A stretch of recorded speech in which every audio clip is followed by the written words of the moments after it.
La conferencia de hoy la he denominado Mitos y realidades del control de convencionalidad ex oficio en México. Es una visión muy simplificada de temas que abordo precisamente en este libro, que es el número 117 de la Biblioteca Pública de Derecho Procesal Constitucional, que bueno, tuve yo el gran honor de que el ahora presidente de la Corte Interamericana de Derechos Humanos, el juez Eduardo Ferrer Magredo, prologara e incorporara a la colección, porque él es el director de esta colección. Entonces, si alguien quiere profundizar en los temas, quiere ver con precisión las tesis a las que me refiero, pues está el libro a su disposición. Lo primero que tenemos que ver cuando nos referimos a mitos y realidades del control de convencionalidad ex oficio en México es partir de una pregunta básica, ¿no? Bueno, ¿qué es el control de convencionalidad ex oficio? ¿De dónde surge esta institución jurídica? ¿A qué nos referimos con ello?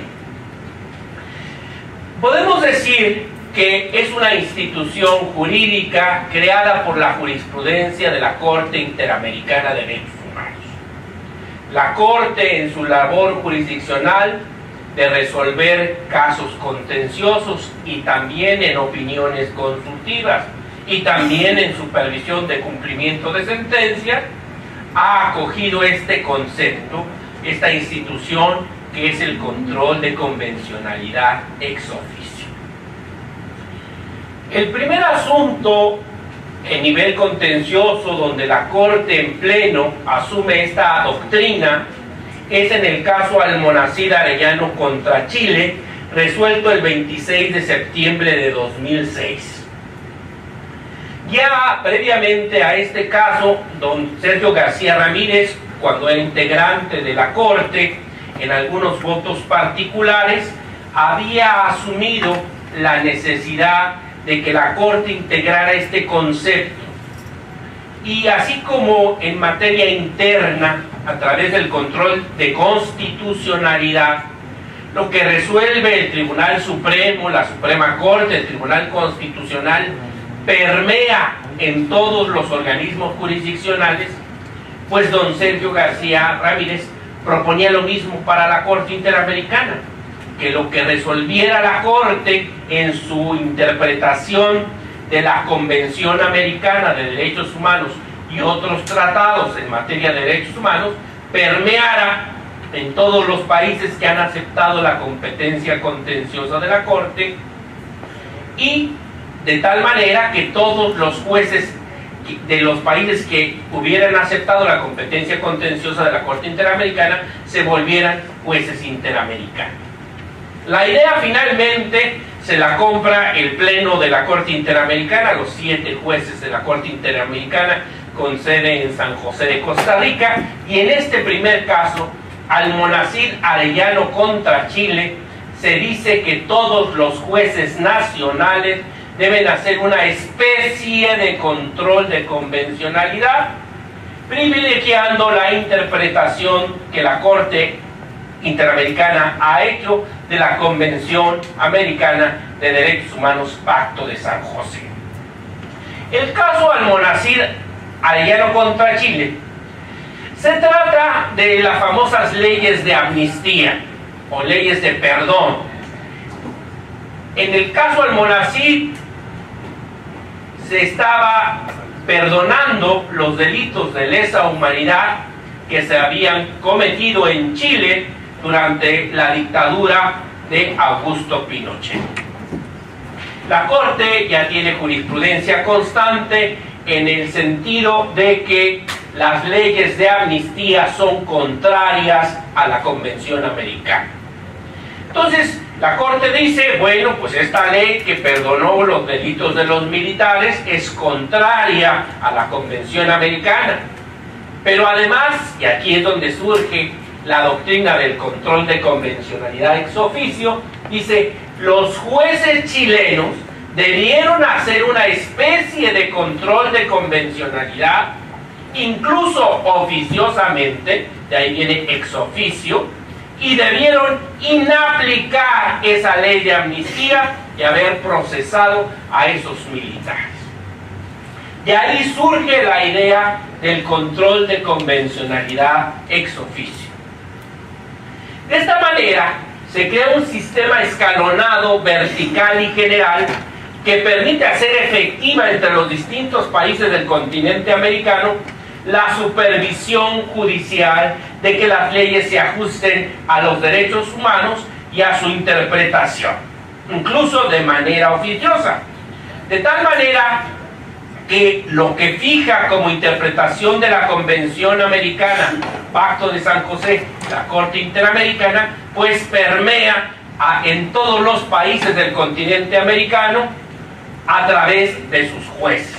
Los jueces de todos los países que han aceptado la competencia contenciosa de la Corte se vuelven jueces interamericanos, sin importar su especialidad, jerarquía o fuero. La idea, como pueden ver, es muy efectiva desde el punto de vista de que, como ustedes saben, la Corte Interamericana pues resuelve muy pocos casos al año. En toda su historia pues tendrá un número aproximado de 300 sentencias de fondo que ha dictado, de tal manera que pues de esta manera esto se vuelve más eficiente, porque la jurisprudencia de la Corte permea en todos los países del continente americano a través de esta doctrina del control de convencionalidad ex oficio. Ahora vamos a hablar de cómo llega esta doctrina del control de convencionalidad ex oficio a México. Y yo hablo aquí del paso del control de convencionalidad ex oficio en el ámbito interamericano, en el ámbito de la Corte Interamericana, a la reimplementación de nuestro control difuso, ahora reforzado. Me voy a explicar. A través de la reforma constitucional del 10 de junio de 2011 en materia de derechos humanos y las sentencias condenatorias a México que obligaban a realizar por parte de los jueces mexicanos este control de convencionalidad ex oficio, pues se permitió la reincorporación del control difuso que siempre hemos tenido en México. Como vamos a ver enseguida, pues siempre habíamos tenido en el artículo 133 de la Constitución un control difuso, pero la interpretación de la Corte pues había impedido la realización de ese control difuso. Y esta gran modificación de la reimplementación de nuestro control difuso en México, pues no se hizo realidad por una reforma constitucional en sí misma que reimplementar o reforzar el control difuso, o por una ley del Congreso, o por una modificación a la ley de amparo, sino de dicen los argentinos, que es una construcción pretoriana. Es a través de la jurisprudencia como se ha podido recibir ese control de convencionalidad y reimplementar en nuestro país el control difuso. Y el primer hito en esta evolución jurisprudencial se logró con la resolución del expediente de varios 912/2010 por la Suprema Corte de Justicia de la Nación. Este caso, que se resolvió el 14 de julio de 2011, se formó con motivo de que el presidente de la Corte, en ese entonces don Guillermo Ortiz Mayagoitia, tuvo conocimiento que en la sentencia del caso Rosendo Radilla Pacheco contra México se imponían ciertas obligaciones específicas al Poder Judicial. Con base en ello es que se formó ese expediente de varios, que finalmente se resuelve con este número 912/2010. Esta resolución es una resolución que ha sido clasificada y adjetivada por tratadistas como una resolución paradigmática. e incluso todo el expediente y los antecedentes de este caso ya forma parte del patrimonio cultural de la humanidad. De esa trascendencia tiene esta resolución del expediente Varios 912/2010. A través de esta resolución se permite recibir en nuestro país ese control de convencionalidad ex oficio y se resucita lo que decía el artículo 133 de la Constitución, pero ahora interpretado de conformidad con el artículo 1 de la Constitución reformado en el 2011. Entonces, de esta manera se puede ensamblar este rompecabezas. Lo que en el ámbito interamericano es control de convencionalidad ex oficio, en México es control difuso. De esta manera, a partir de la resolución del expediente 912/2010, en términos de clasificación de sistemas de control constitucional en México, podemos decir que tenemos un sistema dual o paralelo de control. Por un lado, tenemos el control concentrado en los órganos del Poder Judicial de la Federación, en la Suprema Corte, en los tribunales colegiados, tribunales unitarios y juzgados de distrito, a través del amparo, las controversias constitucionales y las acciones de inconstitucionalidad. Y un control difuso a cargo de todos los jueces nacionales. Todos los jueces nacionales, a partir de esta modificación jurisprudencial, están obligados a realizar el control difuso.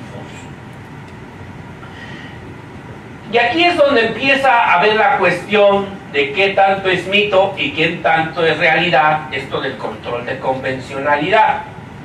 Porque no con ello se desvirtúa el sistema competencial en nuestro país, no con eso pues todas las leyes son contrarias a derechos humanos, no con eso siempre voy a ganar en mis asuntos, ¿verdad?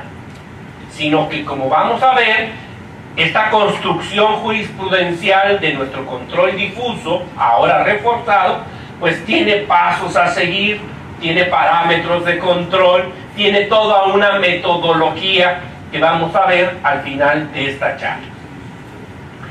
¿Qué consecuencias hay en nuestro país? Y ahí es donde empezamos a hablar de realidades, con la reimplementación de nuestro control difuso reforzado.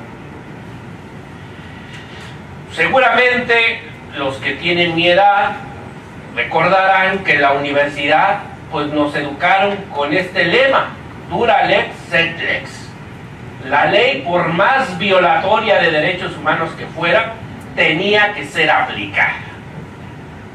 Herederos de ese positivismo muy fuerte, la ley, por más violatoria de derechos humanos, pues tenía que ser aplicada incluso por los jueces. Yo siempre comento esto, y es donde viene uno pensando cómo va avanzando la mentalidad jurídica y las instituciones jurídicas. Yo hago siempre esta pregunta: si a un niño de quinto o sexto año de primaria le preguntara a uno, oye hijo, ¿tú crees que un juez está obligado a aplicar una ley que fuera contraria a los derechos humanos? ¿Qué respondería el niño? Pues no, por eso es juez. Bueno, pues volvemos ahora sí que a través de estas instituciones volvemos a rescatar algo que está en la conciencia natural de los seres humanos. Recuerdo que la discusión del expediente de Varios 912/2010, hay una frase del ministro Cosío Díaz que nos alerta de esta situación, ¿no? Finalmente los jueces son los especialistas en derecho, los jueces en todas las materias, y desde luego, pues precisamente es su vocación velar por la integridad del sistema normativo.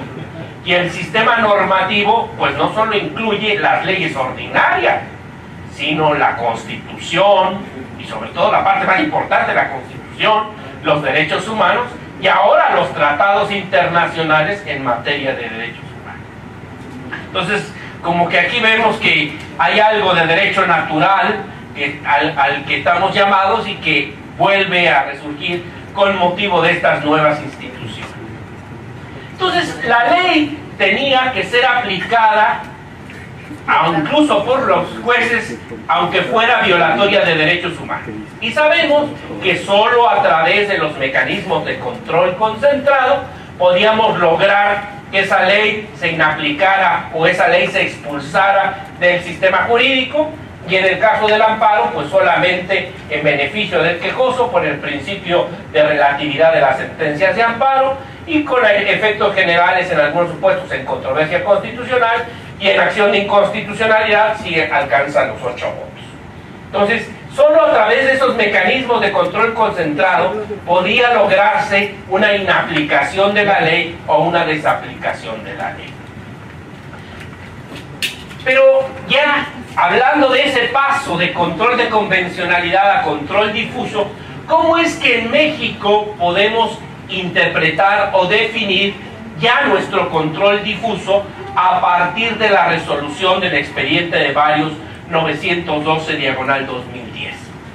Yo lo defino así: nuestro control difuso actual en México es un deber internacional y constitucional de todos los jueces de realizar una confrontación entre la norma general que se debe aplicar en un caso concreto sujeto a su jurisdicción y el conjunto normativo de derechos humanos. Un conjunto normativo que es muy amplio, un conjunto normativo de derechos humanos de fuente interna, que es la Constitución y sus interpretaciones, y externa, que son los tratados internacionales y sus interpretaciones.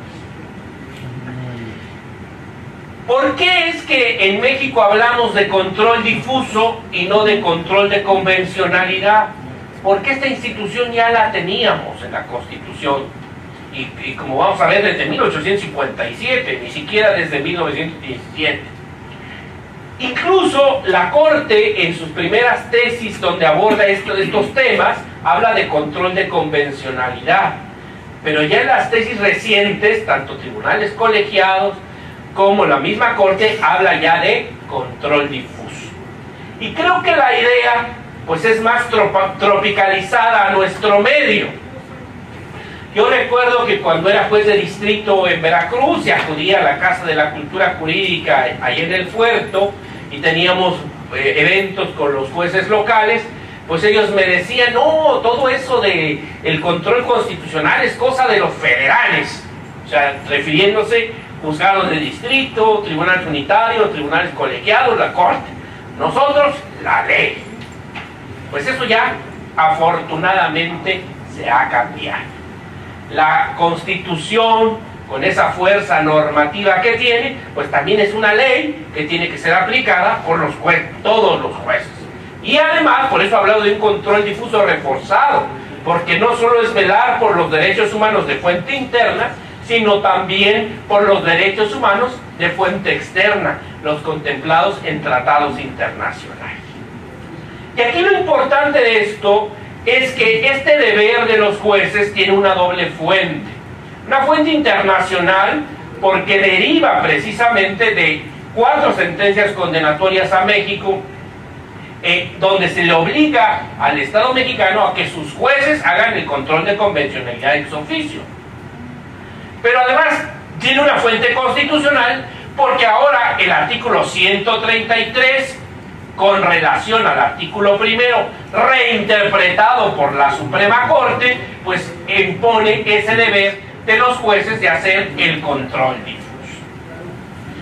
Entonces, para quedar muy claros en la terminología, porque creo que cuando yo me enfrenté, cuando estaba haciendo mi tesis de doctorado, cuya versión ya simplificada es de este libro, el número 117 de la Biblioteca Porúa de Derecho Procesal Constitucional, pues el primer problema con el que se topa uno es la cuestión terminológica. Entonces, ya aquí lo podemos ver muy claro. La Corte Interamericana lo que realiza es un control de convencionalidad. ¿Por qué convencionalidad? Porque es el supremo intérprete de la Convención Americana. Y ella lo que hace es compara todos los actos del Estado con la Convención Americana y otros tratados interamericanos. Pero ese contraste, por eso se habla de un control de convencionalidad. En México, ya como esto ha evolucionado, hablamos de un control difuso. Es importante destacar que el control difuso en México es todavía más amplio que el control de convencionalidad de la Corte Interamericana por el parámetro de control. El parámetro de control que utiliza la Corte Interamericana pues es básicamente la Convención Americana y otros tratados en materia de derechos humanos suscritos en el ámbito interamericano. En México el parámetro de control es todavía más amplio, porque son los derechos humanos que tenemos en la Constitución, más los derechos humanos contemplados en la Convención Americana y otros tratados en el ámbito interamericano en materia de derechos humanos, pero además todo el sistema de Naciones Unidas, el sistema universal. Entonces, nuestro parámetro de control es todavía muchísimo más amplio que el que realiza la Corte Interamericana. Claro que aquí hay que hacer una anotación que creo que es importante. Cuando la Corte Interamericana lleva a cabo un control de convencionalidad, ella juzga todos los actos del Estado. Todos los actos del Estado. Y dentro de actos del Estado, pues puede ser pues hasta la Constitución, una ley, una desaparición forzada, un acto administrativo, todos los actos del Estado. Es el Estado el que es enjuiciado en sede internacional para fincarle en su caso responsabilidad internacional por violación al tratado internacional. En México el control difuso se restringe en esa comparación entre la ley que un juez tiene que aplicar en un caso concreto y el parámetro de control en materia de derechos humanos. O sea, nuestro control difuso se refiere exclusivamente a leyes. ¿Sí? Es importante destacar eso. La doctrina del control de convencionalidad ex oficio en la Corte Interamericana surge precisamente por esto, por el deber de contraste que los jueces chilenos debían hacer frente a la Convención Americana. El control de convencionalidad ex oficio como institución completa se refiere exclusivamente a leyes, aunque la función de la Corte Interamericana pues sea más amplia, todos los actos del Estado. Pero ¿por qué es tan importante esto? Ahora sí, las realidades. ¿Por qué es tan importante esto que nos está usted contando?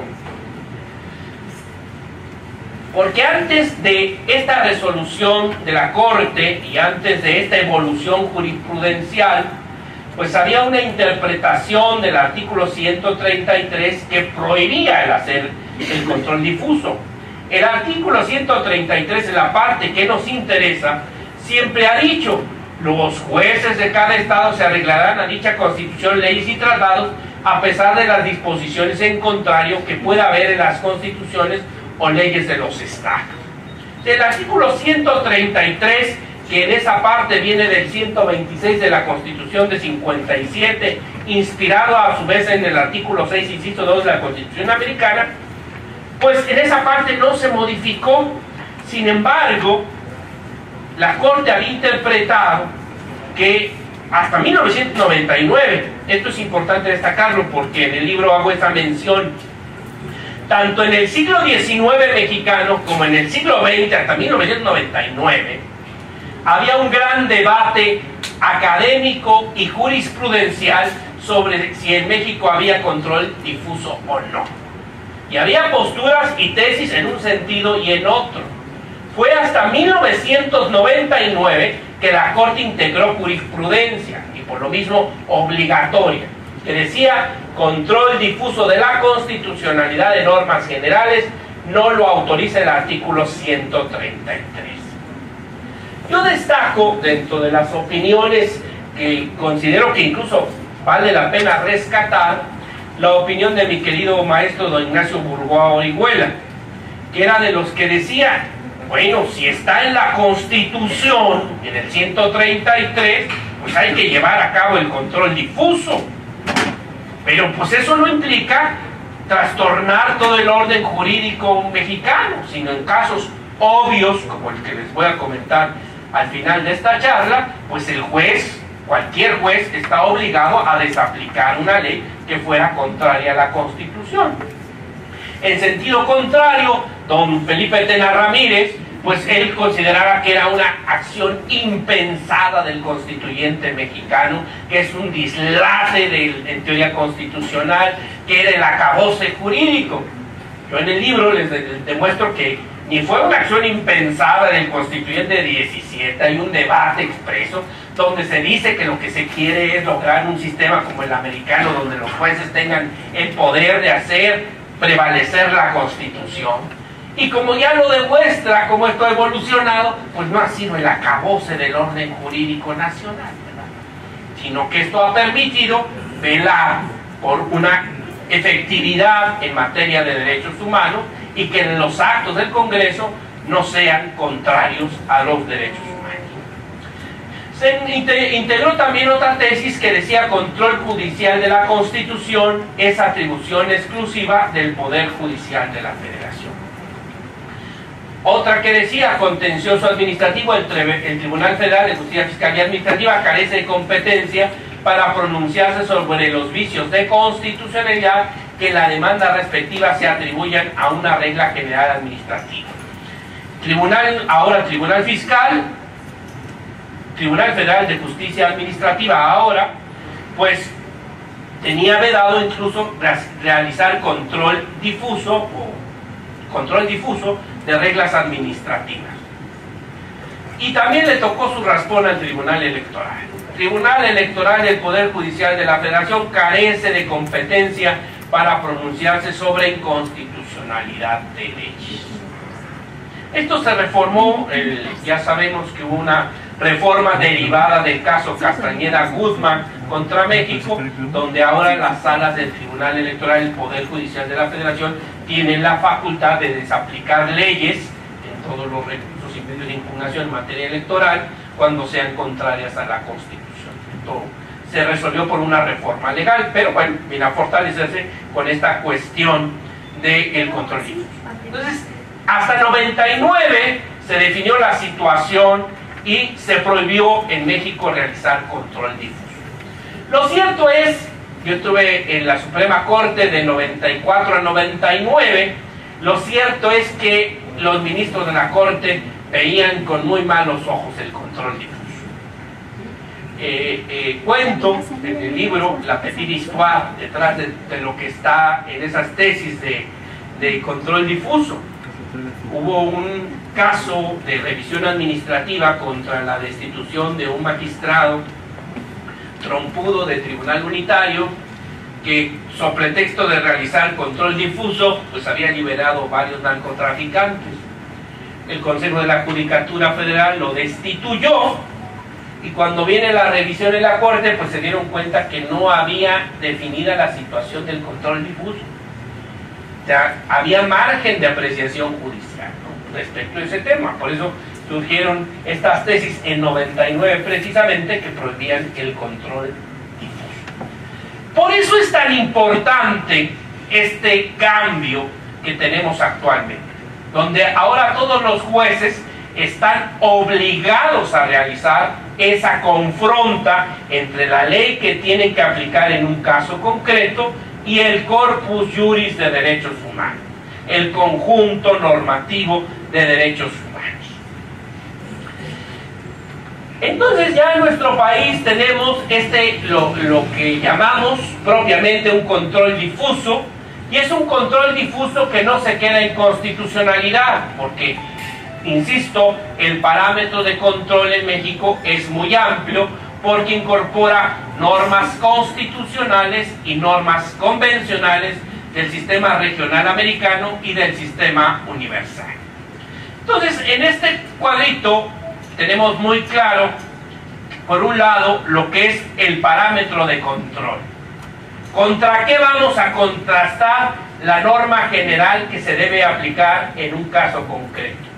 pues contra los derechos humanos, tanto de fuente interna, Constitución, como de fuente internacional. Y a través de la interpretación conforme de los derechos humanos y la aplicación del principio pro persona, estamos obligados a seleccionar la norma de derechos humanos que sea más protectora o establezca menores límites, o la interpretación de los derechos humanos que sea más protectora o establezca menores límites.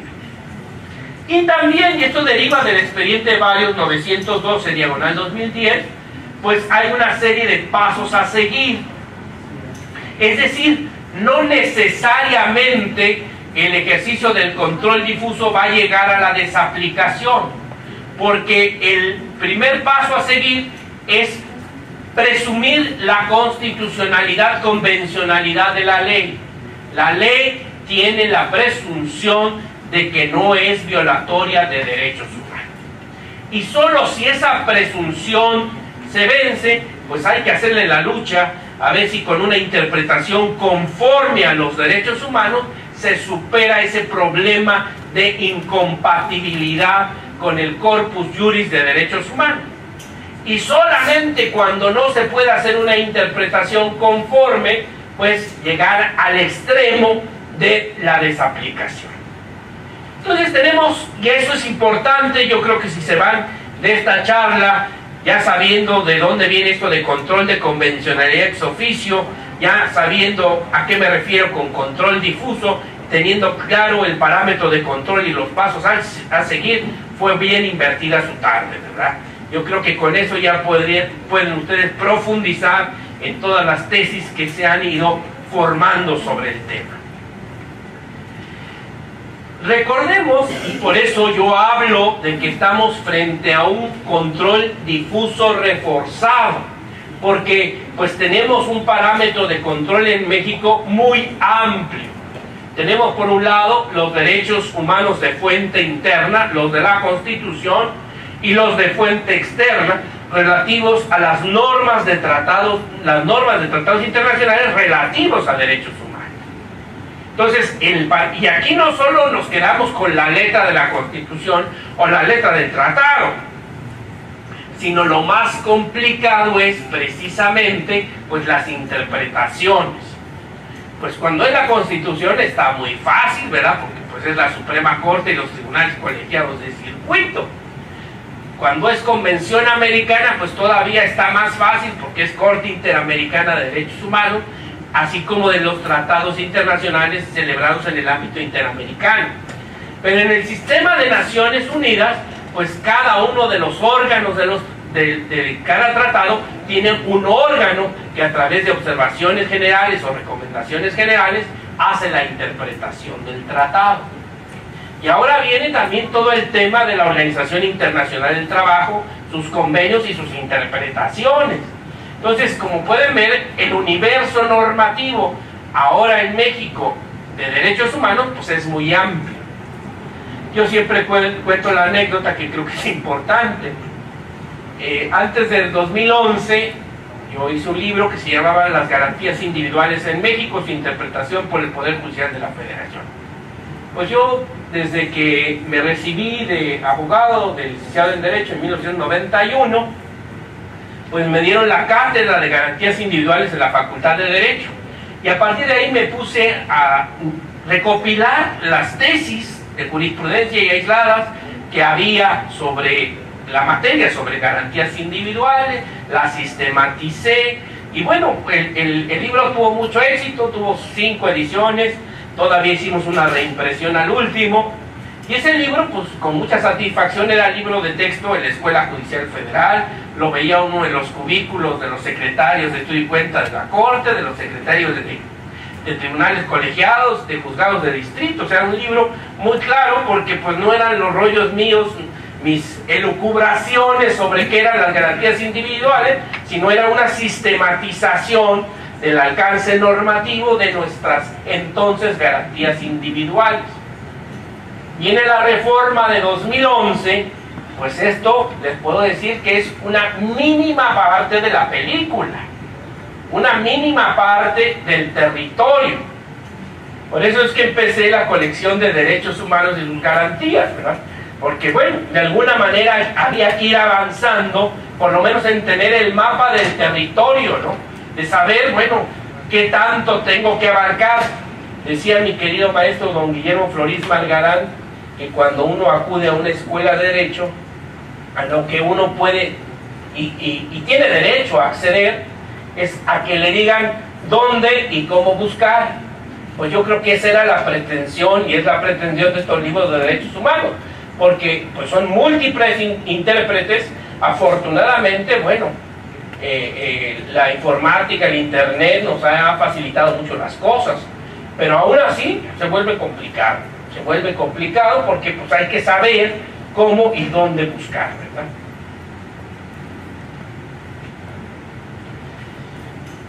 ¿Cuáles son las realidades del control difuso?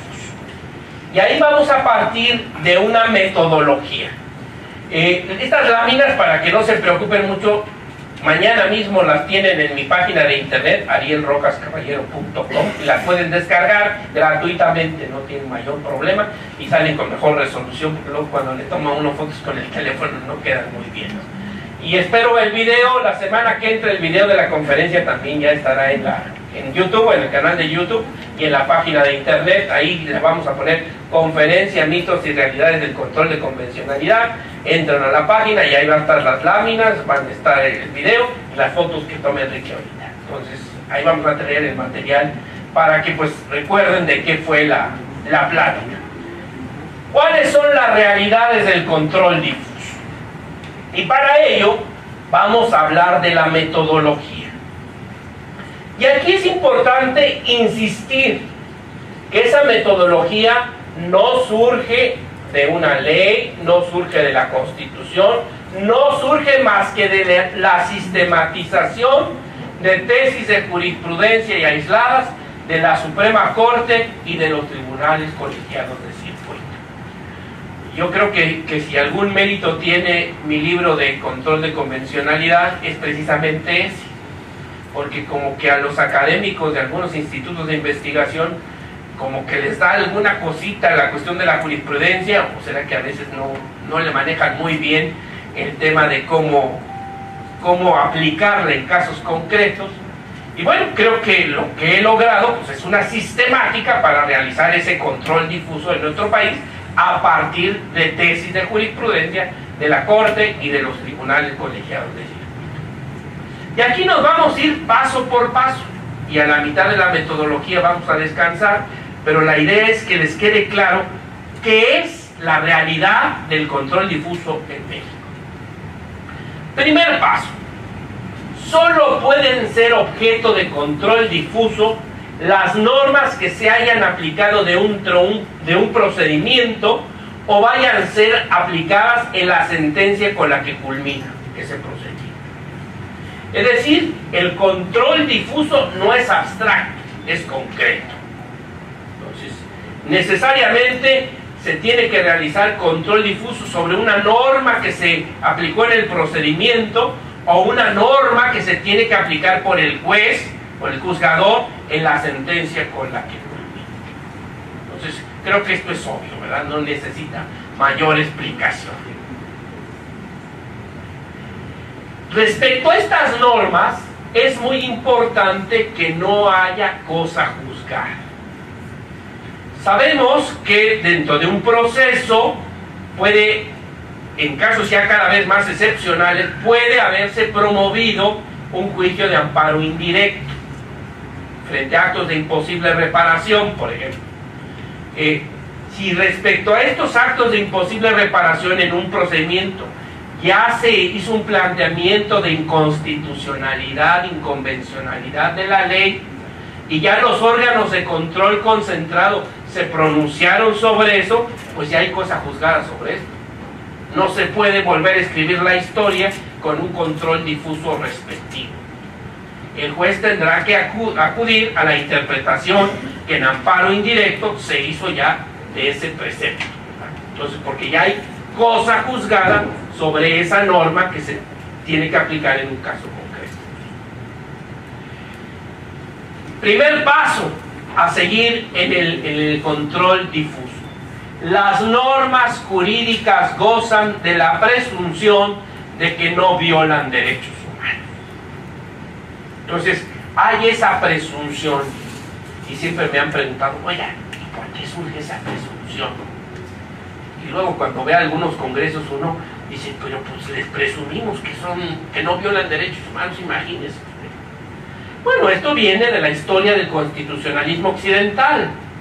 Les recordarán que desde el pensamiento de Juan Jacobo Rousseau, pues la ley es la expresión de la volonté general, la voluntad general. Y bueno, los representantes del pueblo acuden a la formación de las leyes.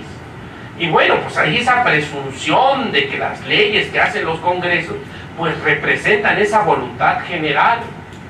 Incluso, por ejemplo, en cosas interesantísimas de la historia del control constitucional, en Inglaterra, hasta muy recientes fechas, se estructuró propiamente un control constitucional. Ya vieron que el Tribunal Supremo declaró inconstitucional esa suspensión del Parlamento que hizo la reina y el primer ministro actual para que no discutieran lo del Brexit. Pero esto es muy reciente en Inglaterra. En Francia también es muy reciente lo de la Corte Constitucional francesa, porque se entendía precisamente con esta idea de que el pueblo es representado y que su voluntad general se ve en los órganos legislativos. Se creía que el control constitucional lo hacían propiamente las cámaras del Congreso. Claro que la historia del siglo XX pues nos dice que esto es gravísimo, porque pues Mussolini y Hitler llegaron al poder e hicieron lo que hicieron pues a través del sufragio popular y con el apoyo del Bundestag y la legislatura italiana. Por eso es que se fortalece después de la segunda posguerra pues los órganos de control constitucional, porque no siempre existe ese cuidado por parte de los órganos legislativos de no violar la Constitución, de no violar derechos humanos. Pero asumamos que hay una presunción de que la ley no viola derechos humanos. Y también creo que este es un principio operativo. Si desconfiáramos de todas las leyes, pues sería imposible que un juez pudiera dictar una sentencia, ¿no? De alguna manera, y aquí vuelvo a mi concepción de derecho natural, pues en la conciencia jurídica, pues de cada uno puede llegar a la conclusión si una norma apesta o no apesta a la cuestión de que viola derechos humanos. Claro, desde luego esto amerita una preparación, pero hay cosas que son obvias, como las normas discriminatorias, ¿verdad? Donde dice uno, bueno, ¿y por qué a la mujer sí y al hombre no? ¿Por qué al hombre sí y a la mujer no? ¿Verdad? Entonces, ese tipo de pues, salta que son violatorias de derechos humanos, ¿verdad? La contrastación oficiosa con el parámetro de control deberá realizarse si una norma resulta sospechosa de transgredir. Por eso es importante que esto lo hagan los jueces. Los jueces, como peritos en derecho, tienen esa sensibilidad para realizar esa sospecha, si hay una sospecha de que se violen derechos humanos.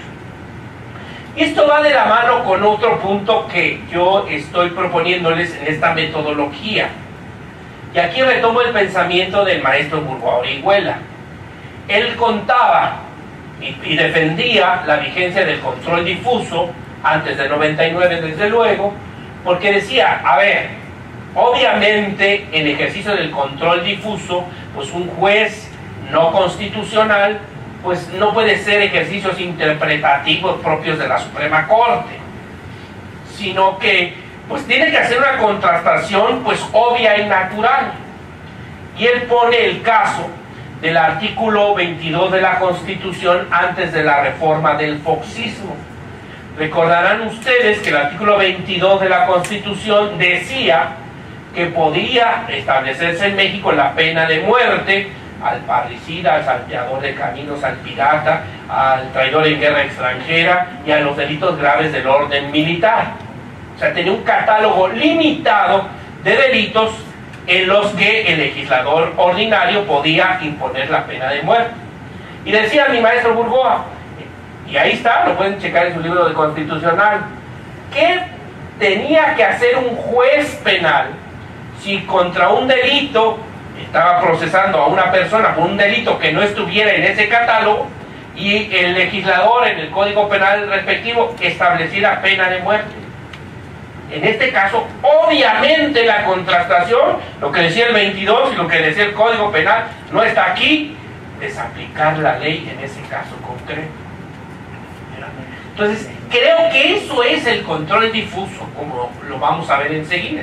Eso es el control difuso. Ejercicios argumentativos muy elaborados, eso es propio del control concentrado. Y en algunos casos de la Suprema Corte o de la Corte Interamericana o de los comités de Naciones Unidas. Darle una connotación más avanzada a un derecho humano o inventar un derecho humano no previsto en los catálogos que tenemos en la Constitución, en la Convención Americana, en el Pacto Internacional de Derechos Civiles y Políticos, en el Pacto Internacional de Derechos Económicos, Sociales y Culturales y los demás tratados en materia de derechos humanos. Eso es propio de la Corte Interamericana, de la Suprema Corte y de los comités de Naciones Unidas, no de un juez en control difuso. Fíjense, esto es bien importante. Si las partes realizan el planteamiento de que son violatorias de derechos humanos, deberán proporcionar los elementos mínimos para su examen, y este obliga al juez a verse reflejado en la sentencia. Miren, en la experiencia jurisdiccional de todos los días, yo estoy en materia administrativa, pero esto se presenta todos los días. Hacen unos escritos, no sé si en otras materias, pero en materia contencioso administrativa, sobre todo federal, unos escritos farragosísimos de una bola de hojas con una transcripción de una bola de tesis, ¿verdad? Un ecocidio en forma, pero no hay un planteamiento concreto. Sala, el artículo tal del Código Fiscal de la Federación es violatorio de la garantía de audiencia por esto, por esto, por esto, por esto, o viola el debido proceso por esto, por esto, por esto, por esto. ¿No? Eso sí, le transcriben todas las tesis que salen de la base de datos. Inoperante el concepto de impugnación, no me das elementos mínimos para hacer el examen. Tan fácil, ¿no? ¿Qué artículo es el que dicen ustedes que tiene que aplicar el juez y que es violatorio de derechos humanos? ¿De qué derecho humano? Incluso, pues, teniendo el cuidado, oye, mira, ya la Corte resolvió algo similar, de un artículo similar, ahí te va la tesis. Pues así sí, sí hay elementos, ¿verdad?, para hacer ese ejercicio. Aquí siempre hay la pregunta, oiga, pero el control de convencionalidad es ex oficio. Sí, nuestro control difuso también es ex oficio, pero si tú haces planteamientos, tienes que dar los elementos. ¿Sí? Deberá identificarse el derecho humano que está en juego, ubicar la norma o normas que lo recompilen tanto de fuente interna como de fuente externa. En la contradicción 293/2011, la Corte dijo que no hay una relación jerárquica entre las normas constitucionales y las convencionales, y el principio de interpretación conforme de los derechos humanos y la aplicación del principio por persona obliga a seleccionar la norma más protectora con independencia de su fuente. Claro que también la 293/2011, como vamos a ver enseguida, dice que si hay una restricción constitucional, la restricción constitucional debe prevalecer. Pero ya se va a acabar el arraigo federal, entonces era el único problema que había. Deberá seleccionarse la norma de derechos humanos que sea más protectora o establezca menores límites. Acorde con lo resuelto por la Suprema Corte en la contradicción de tesis 293/2011, los límites constitucionales deberán prevalecer. Esta parte de la contradicción de tesis ha sido muy criticada, tira por la borda el principio de interpretación conforme y el principio pro persona, pero bueno, es la jurisprudencia, ¿no? El tema surgió precisamente por la cuestión del arraigo federal, que tiene base constitucional. Ya hay una iniciativa que creo que se aprobó ya en una de las cámaras, creo que es correcta, eliminar el arraigo. El arraigo es una aberración, y más al sistema acusatorio actual. Entonces, creo que es de esas cosas que en México necesariamente, por este nuevo paradigma de derechos humanos, tienen que cambiar. Y aquí lo importante, deberá ubicarse la interpretación de esas normas de derechos humanos en la jurisprudencia de la Suprema Corte o de la Corte Interamericana de Derechos Humanos o de los demás organismos internacionales facultados para ello por el tratado respectivo. Y aquí sí es mi exhortación a conocer ese inmenso territorio que ahora en México tenemos de derechos humanos. Por una inercia, y creo que es una buena forma de irse acercando a estos temas, pues nos llega la jurisprudencia de la Corte Interamericana. Incluso porque México ya es el país que tiene más casos pendientes en la Comisión Interamericana de Derechos Humanos. Es que ya sabemos cómo somos los abogados mexicanos. Nos dicen que hay otro recurso y lo interponemos, ¿verdad? Entonces, bueno, pues ahí ya México liderando en asuntos en la Comisión Interamericana, a ver si la Comisión ve que hay elementos para llevar el asunto a la Corte Interamericana.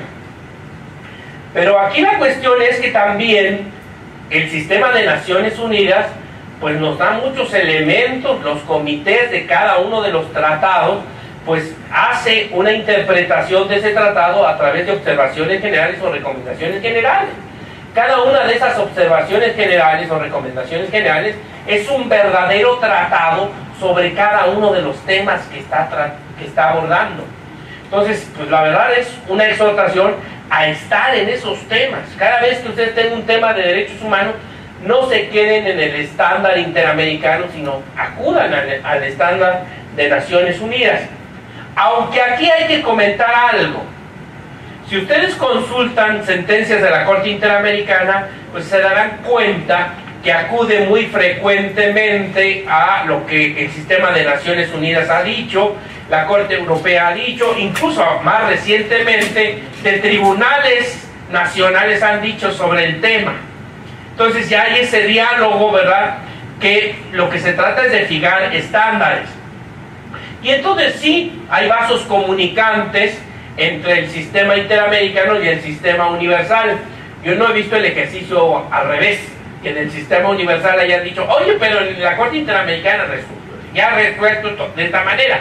No he visto en las sentencias de la Corte Interamericana donde frecuentemente acuden a los comités, a los relatores de Naciones Unidas, etcétera, ¿no? Pero bueno, eso puede ser tema hasta de otra conferencia o de otro curso, ¿verdad? 9. Si se corrobora que la norma ordinaria que se aplicó en el procedimiento o en la resolución es contraria a los derechos humanos y a sus interpretaciones, deberá buscarse una interpretación conforme a los derechos humanos. Y fíjense que esto no es inusitado. Hay una tesis de la quinta época de la Suprema Corte que dice garantía de audiencia debe llevarse a cabo aunque la ley respectiva no la prevea. ¿Qué es eso? Pues una interpretación conforme a la Constitución. Si la ley que se tiene que aplicar no prevé garantía de audiencia para un acto privativo, pues la autoridad que lo vaya a llevar a cabo tiene que llevar un procedimiento seguido en forma de juicio donde se respeten las formalidades esenciales del procedimiento. Entonces, eso es la interpretación conforme. Claro, hay normas como las discriminatorias que no admiten interpretación conforme y necesariamente tienen que ser desaplicadas. Entonces, es muy importante esos tres pasos. Partir de la presunción de que la ley no viola derechos humanos.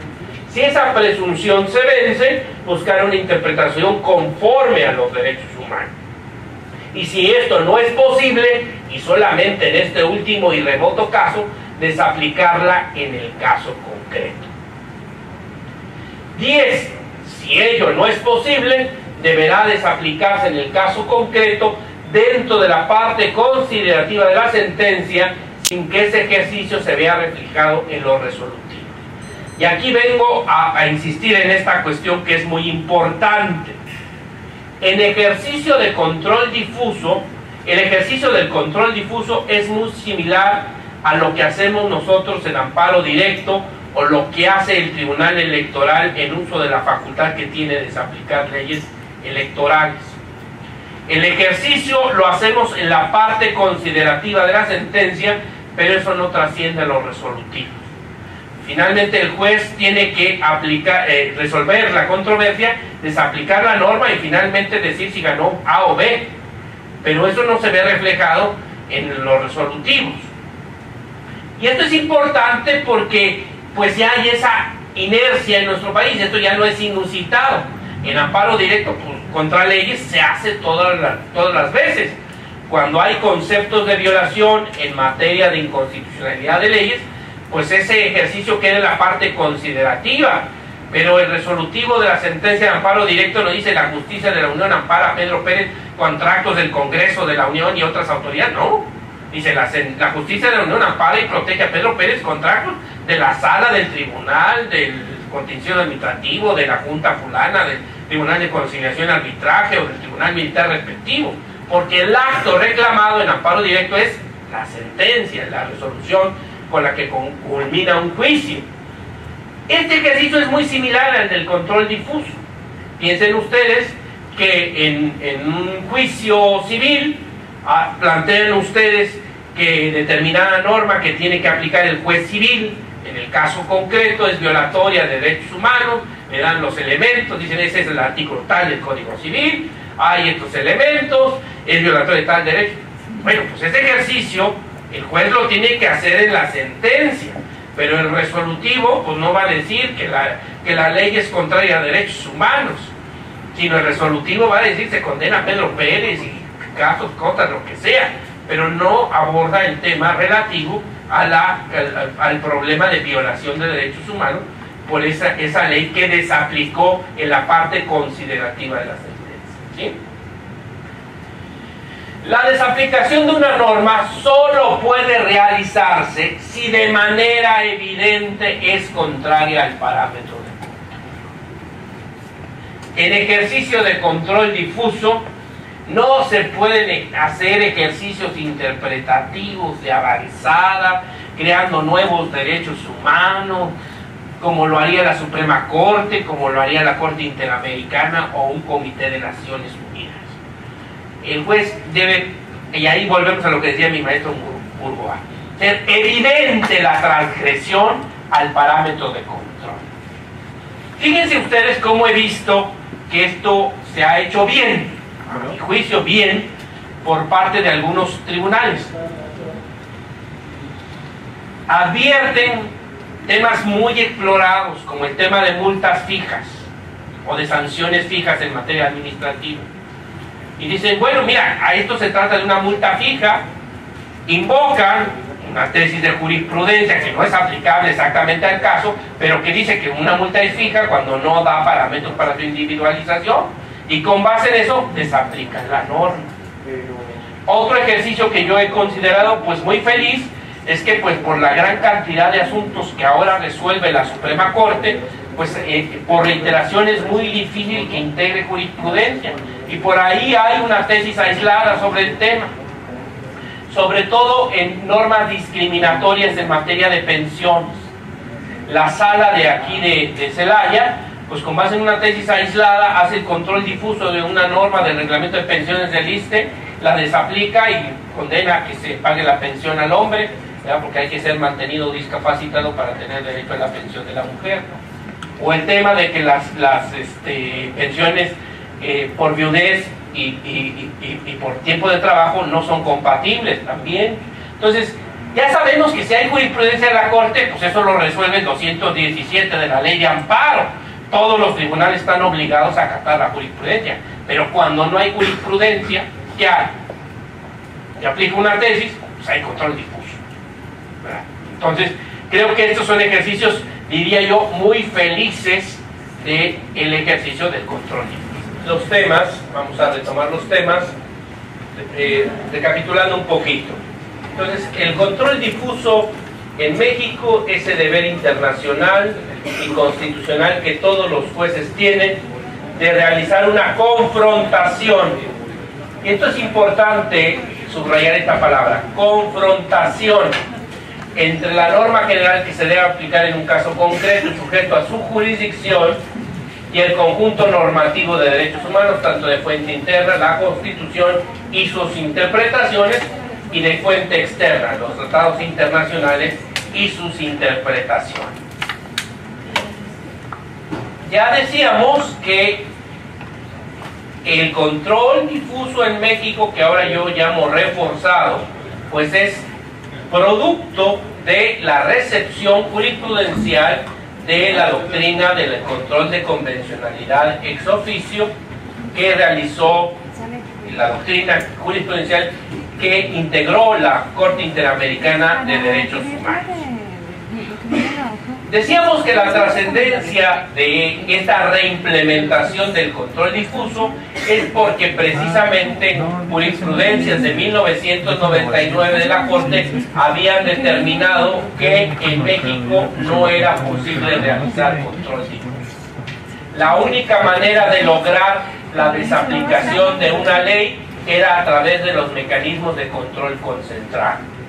Los gobernados de a pie, pues lo único que teníamos era el amparo contra leyes. Era la única forma de lograr una desaplicación de la ley.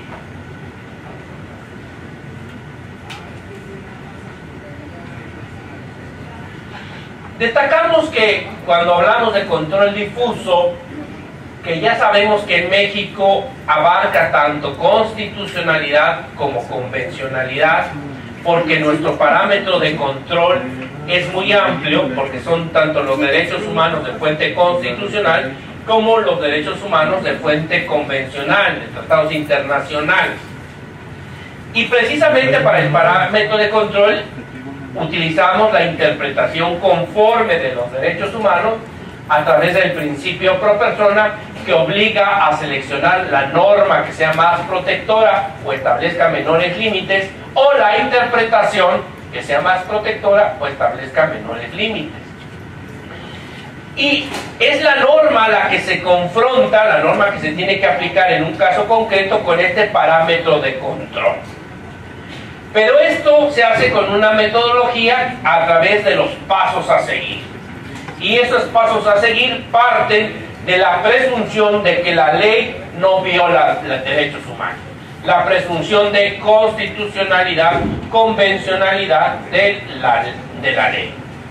Si esa presunción se vence, hay que intentar una interpretación conforme a los derechos humanos y solo en un caso extremo lograr llegar a la desaplicación de la ley, lo que se ve reflejado en la parte considerativa de la sentencia y no en los resolutivos, como se hace en el amparo directo contra leyes o en la desaplicación que hace el Tribunal Electoral de leyes electorales contrarias a la Constitución.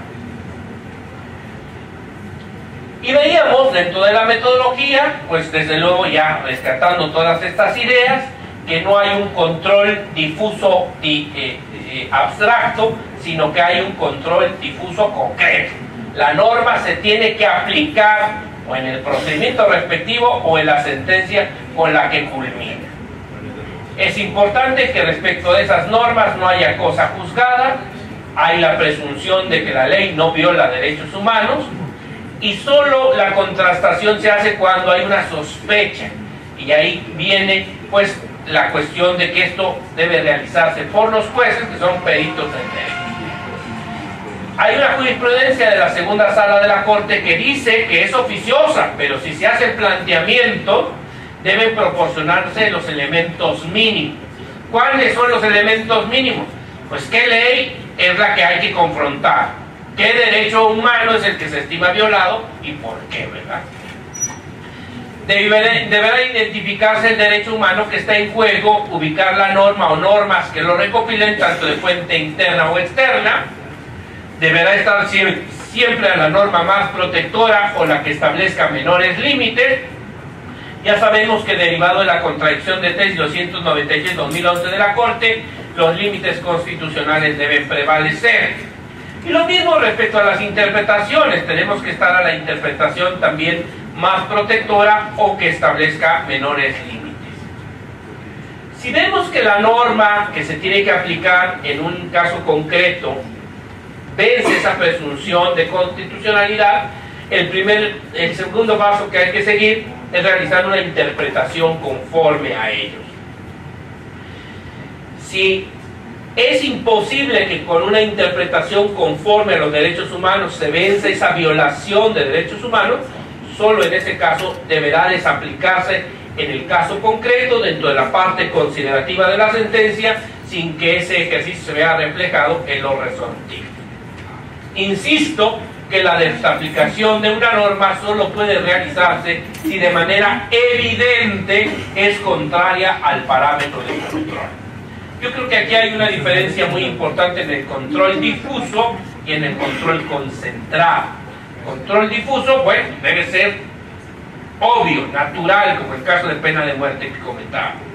En el control concentrado, sobre todo los órganos terminales, pues tienen más posibilidad de argumentar y llegar pues a una conclusión más amplia respecto a la violación de derechos humanos, o como está sucediendo, ¿no? Hay incluso una argumentación por parte de la Corte Interamericana que dice que pues los derechos humanos es algo que es dinámico, que ha cambiado con el tiempo y es posible hacer interpretaciones progresivas y eso genera nuevos derechos, ¿verdad?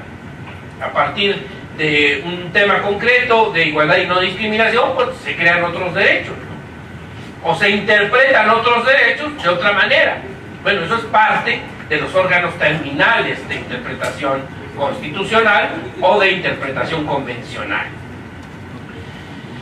Sí, y esto es bien importante porque también por eso se hacen demandas de 100 hojas o sentencias de 200 hojas, ¿verdad? Tanto de litigantes también como órganos jurisdiccionales, ¿verdad?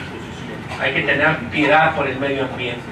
Si una norma ordinaria resulta contraria a un precepto de derechos humanos de fuente constitucional, ello deberá ser suficiente sin que sea necesario acudir a los de fuente convencional. Como diría mi querido maestro Ignacio Galindo Garfias, ¿para qué dar tanto brinco estando el suelo tan parejo? Entonces, si es claro que se está violando una norma de la Constitución, pues con eso tienen, hombre, pues ya con eso es clara la violación de derechos humanos. ¿Para qué vas y a todo el sistema interamericano? Yo creo que si es evidente, con eso es suficiente, ¿verdad? En el ejercicio del control difuso, a los jueces no les corresponde fijar, a base de ejercicios interpretativos, un alcance diferente de los derechos humanos que no se desprenda del texto mismo de la Constitución, de los tratados internacionales o de la jurisprudencia que les sugiere.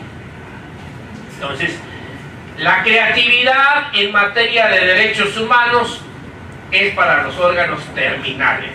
En control difuso tiene que ser evidente. Y este era el gran temor que tenía don Felipe Tena Ramírez, ¿no? De que en ejercicio de control difuso pues se hicieran pues, cosas indebidas. Y por eso es que hay que cuidar el control difuso para no llegar a extremos tales. Aquí es importante señalar esta cuestión. Alguien dirá, oiga, pero finalmente lo que haga un juez de primera instancia en control difuso pues será revisado en apelación por la Sala del Tribunal Superior de Justicia y después llegará en amparo directo al Tribunal Colegiado, y como es un tema de inconstitucionalidad y convencionalidad de ley, a lo mejor hasta revisión en amparo directo en la Suprema Corte. ¿Cuál es el problema? Finalmente llegará al control concentrado. Pues en principio sí, pero en México hay supuestos donde no pasa eso, donde, por ejemplo, en materia penal federal, donde no hay víctima de carne y hueso, sino la víctima es la federación, el Ministerio Público no tiene la facultad de promover amparo. Entonces, lo que diga el Tribunal Unitario en ejercicio de control difuso se queda como definitivo. Por eso es que yo digo que es un sistema dual o paralelo, porque no en todos los casos llega a un sistema mixto donde todo llega al control concentrado, que sería lo ideal.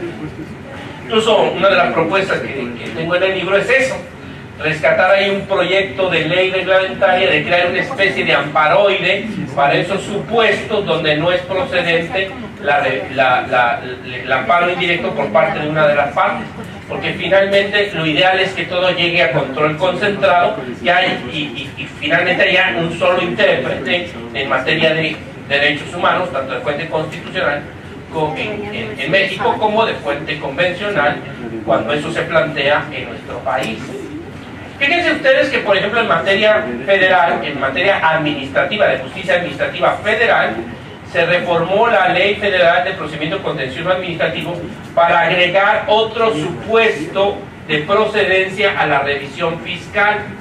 Lo que resuelva en las salas del Tribunal de Justicia Administrativa Federal puede ser impugnado en amparo directo por parte del actor en el juicio de nulidad, pero la autoridad demandada excepcionalmente puede promover lo que se llama revisión fiscal.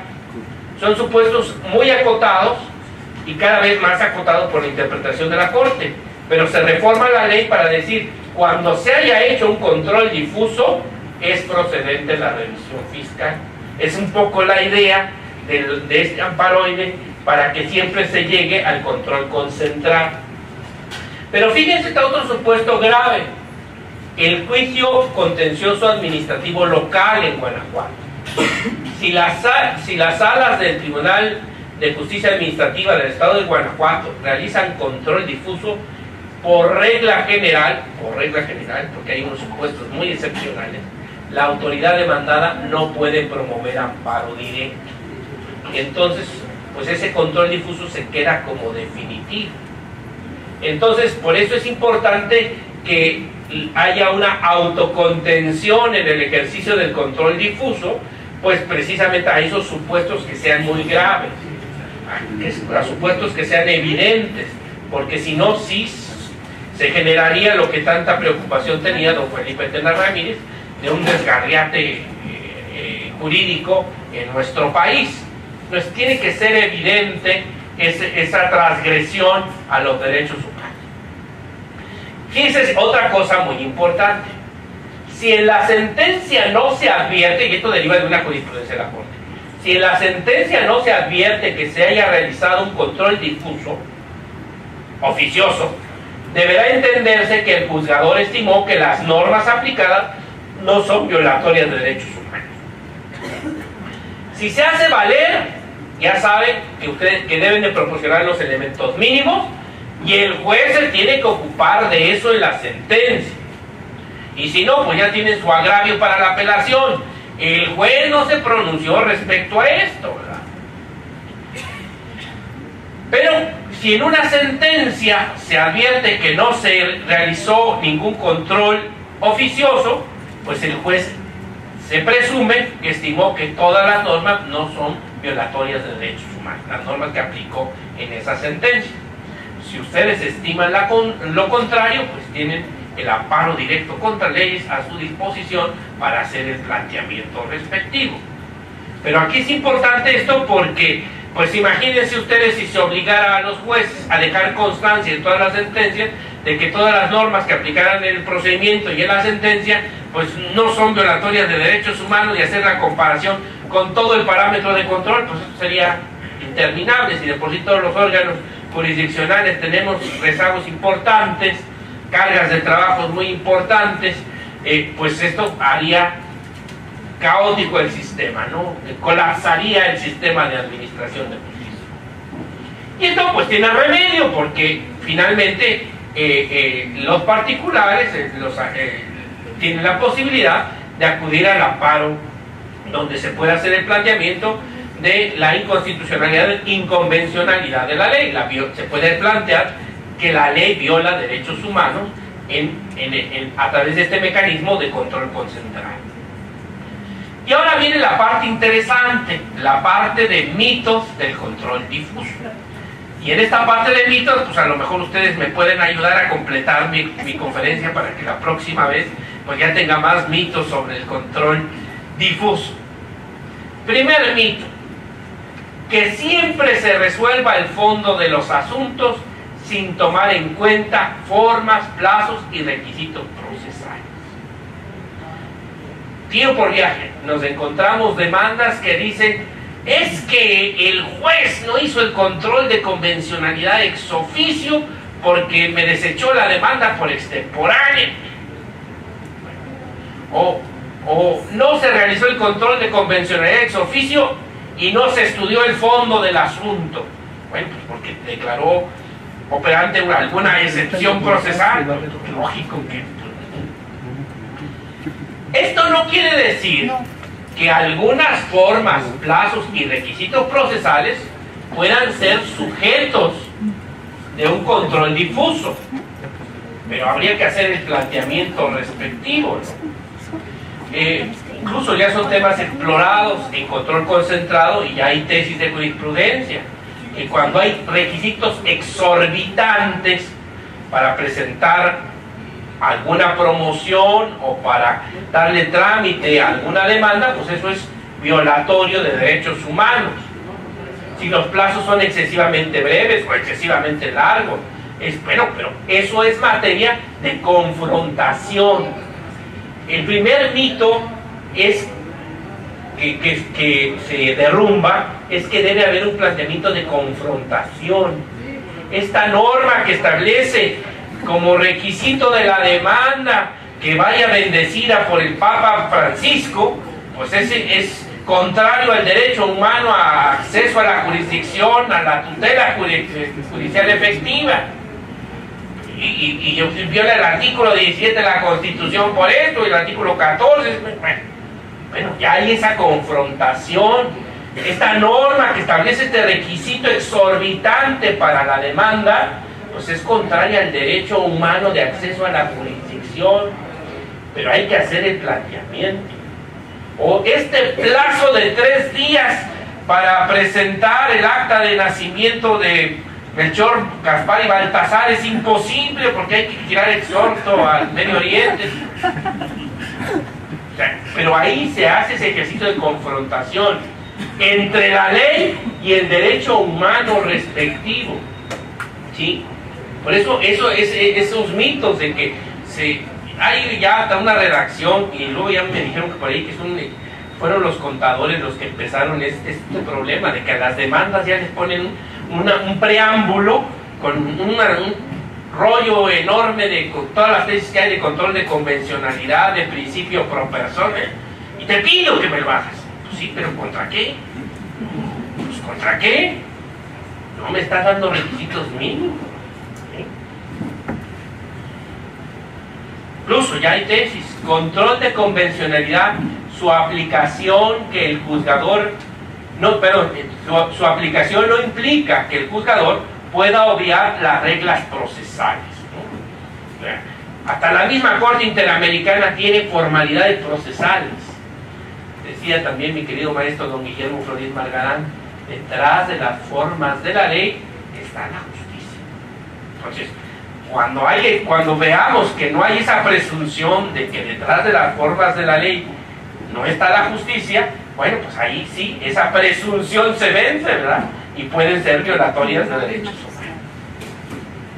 Segundo mito, que en cada resolución se realice un estudio exhaustivo y comparativo de las normas aplicadas para reflejar que no son violatorias de derechos humanos.